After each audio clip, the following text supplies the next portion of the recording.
Friends, இன்றைக்கி நம்ம ஒரு ஹேர் ஆயில் எப்படி பண்ணலான்னு தான் பார்க்க போகிறோம். வாங்க வீடியோக்குள்ள போகலாமா? அதுக்கு முன்னாடி தேவையான பொருள் 1 லிட்டரு தேங்காய் எண்ணெய், வெந்தயம், கருவேப்பிலை, கத்தாழை, கருசீரகம், ஆவாரம்பூ, வெட்டிவேர், சிறு வெங்காயம், சிறுநெல்லி தான் எல்லாத்தையும் தேவையான பொருள் எல்லாமே எடுத்து வச்சதுக்கப்புறம் அடுப்பில் கடாய் வச்சுட்டு 1 லிட்டரு தேங்காய் எண்ணெய் ஃபுல்லாக ஊற்றிக்க போகிறேன். எண்ணெய் கொதிக்கக்கூடாது, லைட்டாக ஹீட் ஆனதுக்கு மட்டும் போதும். சின்ன வெங்காயத்தை போட்டு ஒரு 10 நிமிஷத்துக்கு அப்புறம் சிறுநெல்லியை போட்டு நல்லா கொதித்து வந்ததுக்கப்புறம் நம்ம நறுக்கி வச்சுருக்கிற கத்தாழையும் போட்டு ஒரு 10 நிமிஷம் கொதிச்சதுக்கப்புறம் கருஞ்சீரகம் போட போகிறோம். கருஞ்சீரகம் போட்டு 5 நிமிஷம் இருந்தாலே போதும். அதுக்கப்புறம் நம்ம ரெடிமேடாக வாங்கி வச்சுக்கிற ஆவாரம்பூவும் வெட்டி வேரும் போட்டு ஒரு அரை மணி நேரம் ஃபுல்லாக அடுப்பை சிம்மில் வச்சு நல்லா கிண்டிக்கோங்க.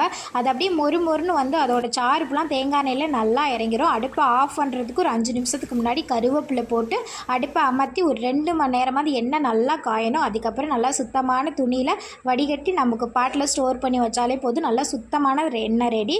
கண்டிப்பாக ட்ரை பண்ணி பாருங்கள், நல்ல ரிசல்ட் கொடுக்கும். வீடியோ பிடிச்சிருந்தா லைக் பண்ணுங்கள், மறக்காமல் நம்ம சேனலை சப்ஸ்கிரைப் பண்ணிக்கோங்க.